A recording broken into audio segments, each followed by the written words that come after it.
Welcome to another in-between-esode, where I had the pleasure of interviewing the newest member of our Mira and Nexi team. Nexus PMG welcomes you to the Bigger Than Us podcast, which we as energy geeks lovingly refer to as the BTU.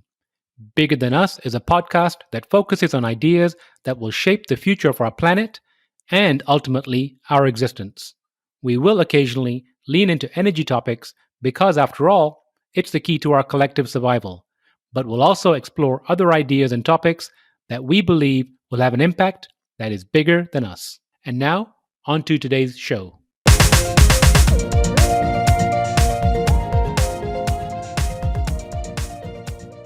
Hello, and welcome to the Bigger Than Us podcast. I'm your host, Raj Daniels, and today I'd like to welcome a very special guest, Lauren Robinson. Lauren Robinson is currently an educator in her 7th year of teaching in the greater Houston area.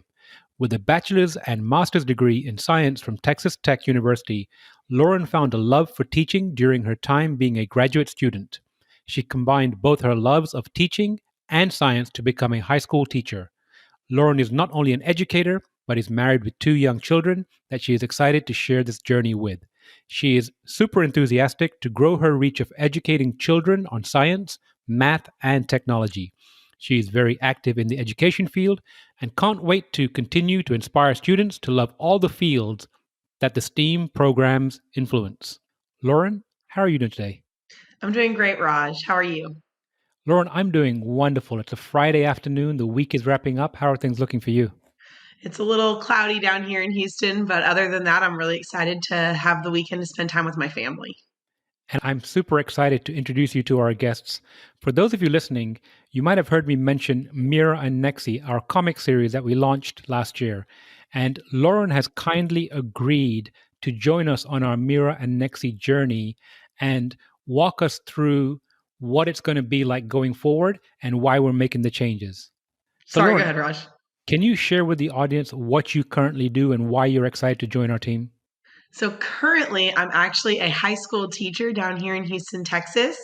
I've been teaching for 7 years. I teach science, biology, and anatomy.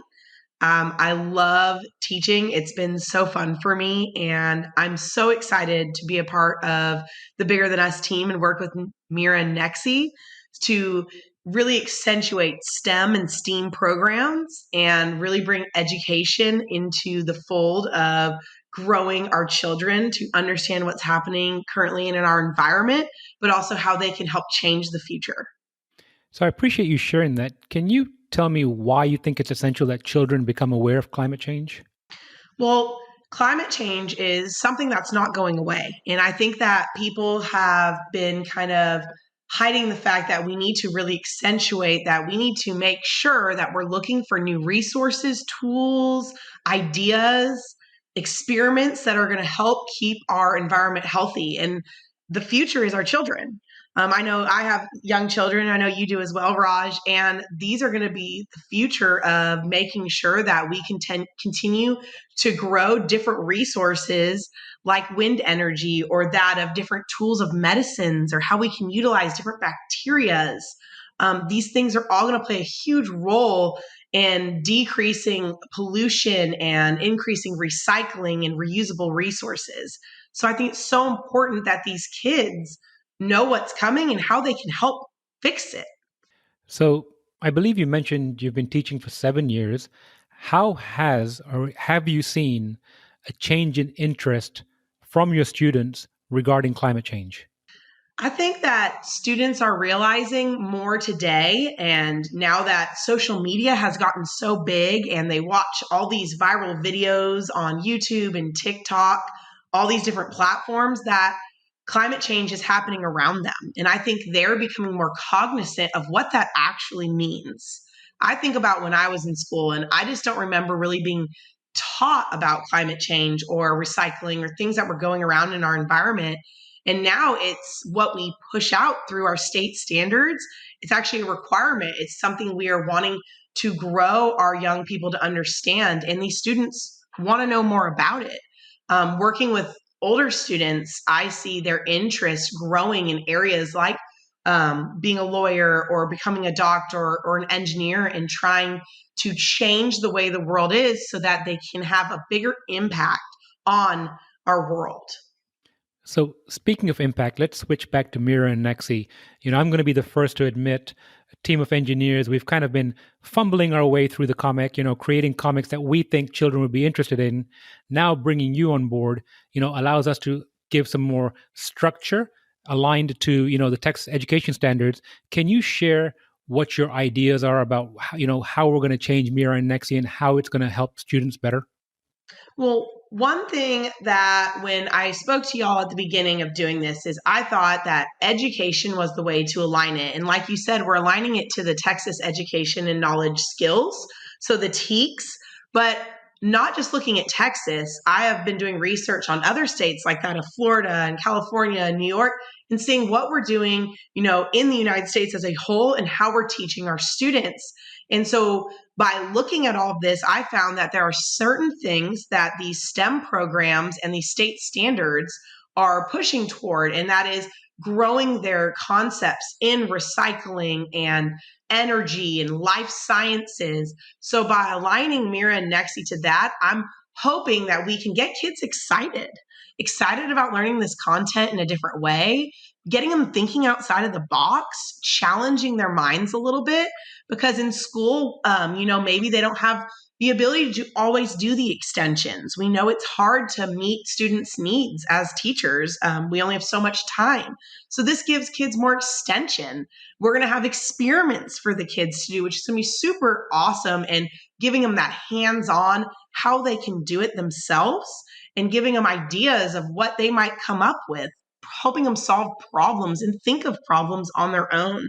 So we're not only aligning it to the state standards, we're even pushing that mold even farther by getting them thinking a little bit more outside the box, but making sure we keep those education skills in mind as we build this program, which was really important to not only myself, but to the Bigger Than Us team. We all really felt like this was a great way to approach it. Now, in your research, did you find one or two states that are doing things differently or stand out more than others? I actually did. Texas does a great job just having skills that our kids need to meet. But I thought it was so interesting when I looked at California and Florida.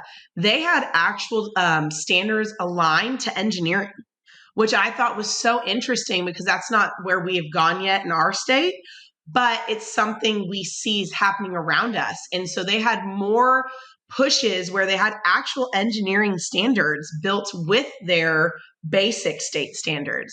So I thought that was a really cool way to approach it. So when I was looking at that and I was building out this idea and timeline for Mira and Nexi and how we can really make sure we're encapsulating not just Texas, but everybody, I thought, how cool would it be if I can incorporate other states and what they are doing, because it's only going to benefit everybody.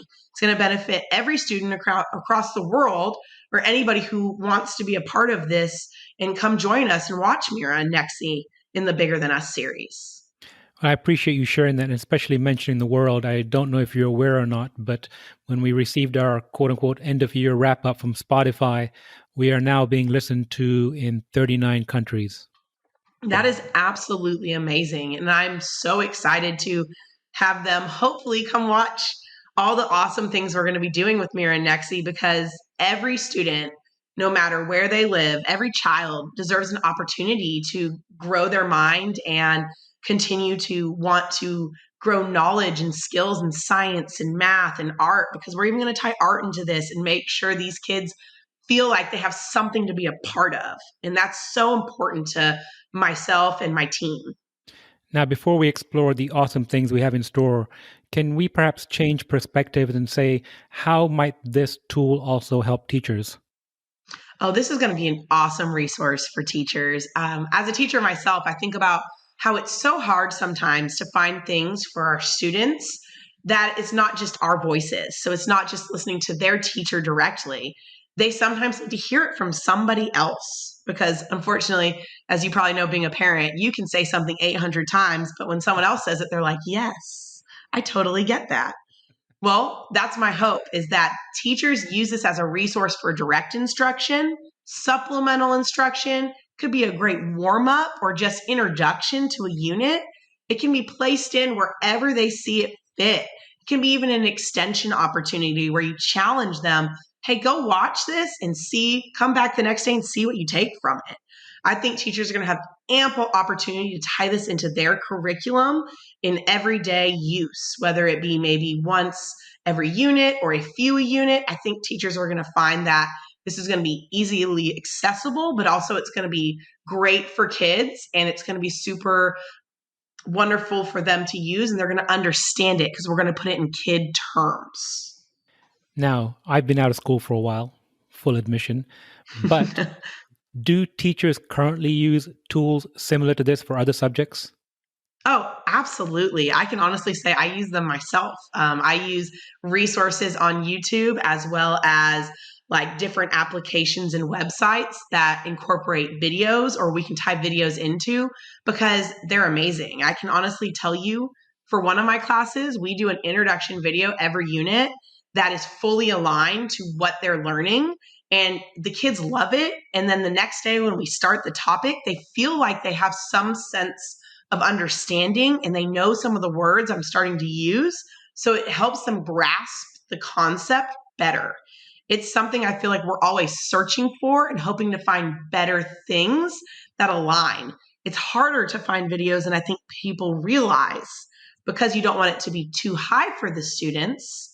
You don't want it to go above their head, but you also don't want it to be so low that, it bores them or they are not getting as much out of it as they could be. So, two questions from what you just said. One is, what is, and I don't expect you to speak for any school district in particular, so I just want to make that clear. But how does administration approach that? If a teacher wants to introduce supplemental material, do they are they open to that idea, or do they try to restrict that? I would say most are open. I think that as long as the resource or tool that you are utilizing is aligned and makes sense in the curriculum that we are teaching, they are excited for us to use tools. It's when they are not aligned, or what we would say is they are not fully vetted, or we don't really make connections with them. That is when I think administration struggles with us using those tools. But especially being in this current virtual era, and having so many resources we available to us right now because of everything being pushed out online. I mean, some current districts around the country are still doing virtual to home learning.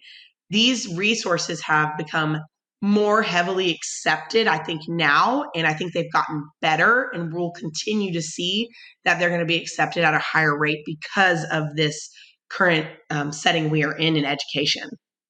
And as a follow up question, as a teacher for the past 7 years, how much of your time would you say you spend researching and looking for supplemental educational material? I would say I probably, teachers work from 8-hour days, but I would say I probably work about 12-hour days, realistically, looking for tools and resources because I truly value what I put in front of my students, as most teachers do. And we don't try to give them things that are fluff or just they're not going to use. So to vet and find resources that are going to be solid for the students, that are aligned to the standards, that truly help them feel successful when they get to their formative assessments like test or STAR or PSAT or whatever that may look like, we spend a lot of time making sure that whatever we find fits the needs and the criteria of our state standards and what we're doing in class. So I spend a lot of time really valuing that research. And when you find something that's amazing, you keep it, you store it, and you share it to everybody because you want to help all students. I appreciate you sharing that, and promise we're going to get to the awesome things here soon. But a question I like to ask guests is, you obviously sound very passionate about what you're doing, and now you're taking on this project with us. What's your why? What drives you? What makes you want to do this?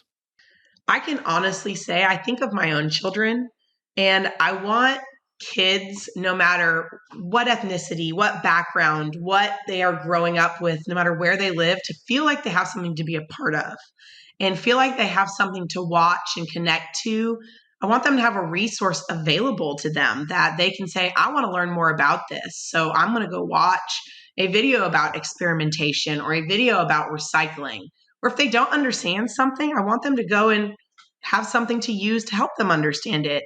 I feel like kids get really frustrated and they are always looking for something to help them. And if we can supply that and give kids something to be excited about and help them be hands-on and just grow their knowledge and just skills for life, whether they become a job career in a STEAM program, that's not even the big thing for me. I want these kids just to have skills in life that are going to help them no matter what they do, no matter where they live or what they come from. And that's super important to me. So that is kind of my why for teaching, but also my why for doing this is think about my kids and the opportunities I want them to have. I want every kid to feel that way. So, as an interviewer, it's my job to push just a little bit harder. If my second grade arithmetic serves me right, you've been teaching for 7 years, and I know your children are younger than that. So, I'm going to ask even deeper, why? Why teaching? It's really interesting. When I first went to school and went to university, I didn't want to be a teacher. That was never on my radar. I actually wanted to be a vet. Kind of a weird thing. That's something I want to do. I loved animals. And as I grew in university, I truly found a love for helping others. I tutored a lot and I started to do other things. And so all of a sudden I decided I wanted to be a teacher as I was getting a master's in science. It had nothing to do with teaching. So it was kind of bizarre. My parents were like, okay, it was a little shock for them. And they asked me why. It was the same question. My dad wanted to know, and so did my mom. They were like, well, what is driving you to change your course? And I said, because I want to help people. I want to be the teacher that inspires kids. I want to be the person that, kids get excited to come to my classroom, not only to learn, but I always tell my students at the beginning of the year, and I know this is going to sound probably against a lot of things maybe other teachers say, is I tell them, if you don't love this class for the content, like let's say you just don't love science, I want you to come in here and love being in my room because it's safe. You have someone to talk to.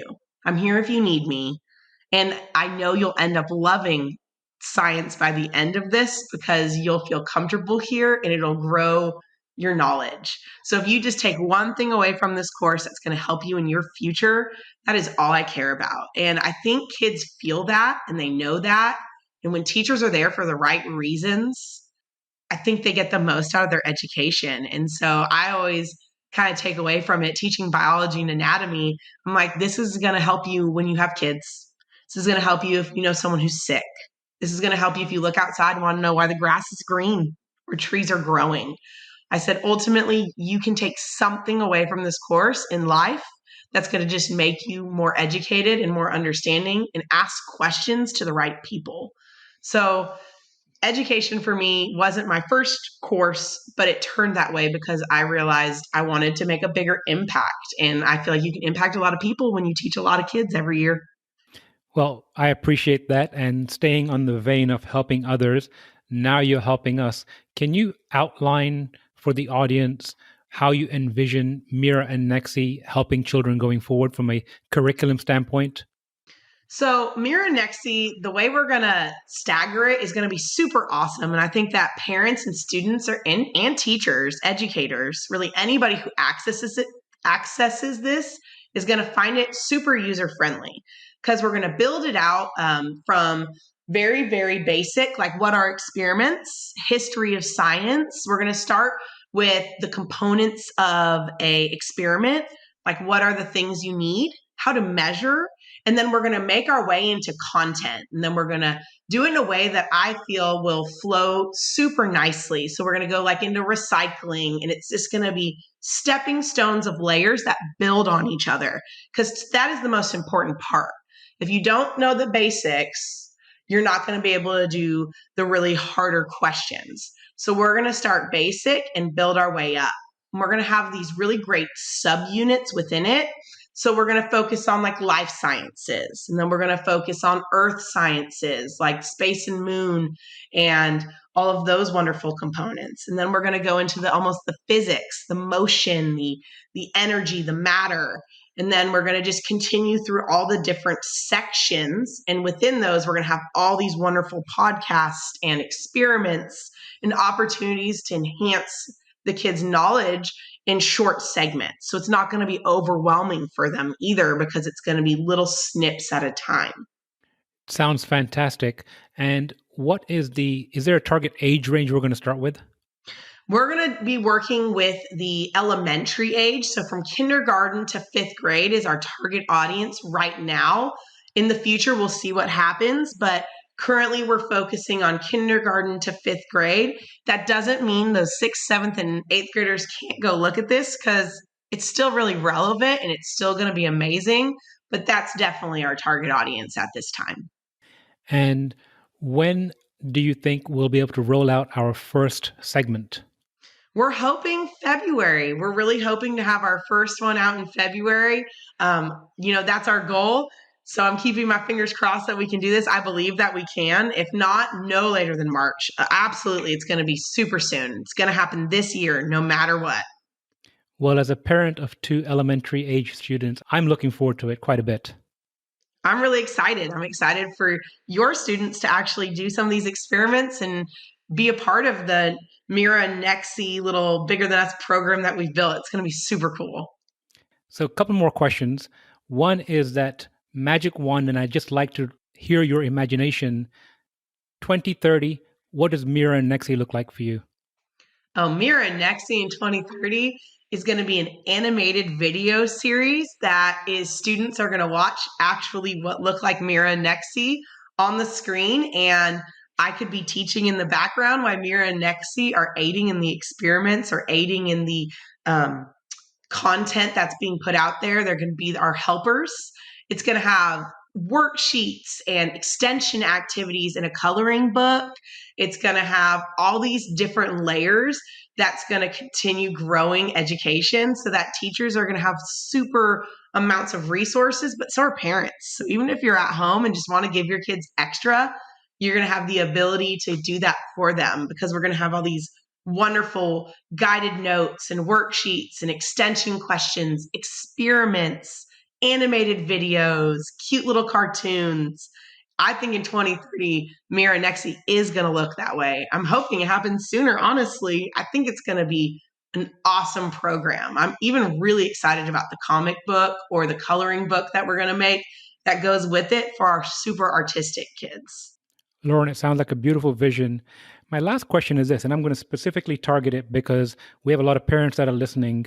You as a teacher in your experience, 7 years, and you mentioned a safe place in school, but if there are parents out there listening that want to support their children on their journey, or are interested in how they can help their children, what's perhaps 1 or 2 pieces of advice you can give to parents? So the first piece of advice I'd give to parents is continue to question and feed their minds at home, and have them take out their work and talk about what they're doing.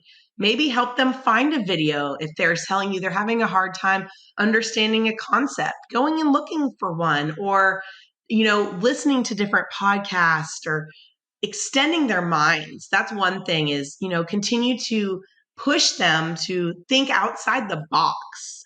The second thing I would say is ask your teachers for help if you need it. If you're not sure how to help them, we have arsenals in like tools in our bags. We have lots of things. We have teams that help us.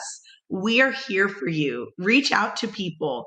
We are more than willing to help you help your kids. And I think that's the biggest thing, is a lot of people are scared to ask for help.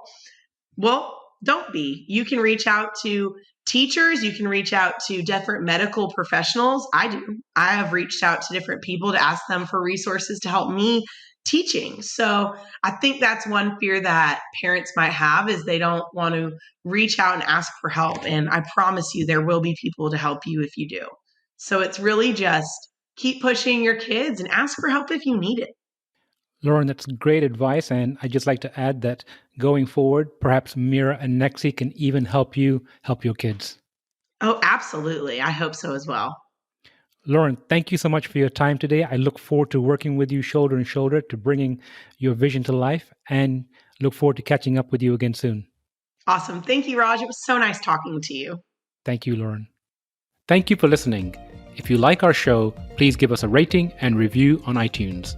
And you can show your support by sharing our show with a friend or reach out to us on social media, where you'll find us under our Nexus PMG handle. If there's a subject or topic you'd like to hear about, send me an email, btu@nexuspmg.com, or contact me via our website, nexuspmg.com. And while you're there, you can sign up for our monthly newsletter, where we share what we're reading and thinking about in the clean tech, green tech sectors.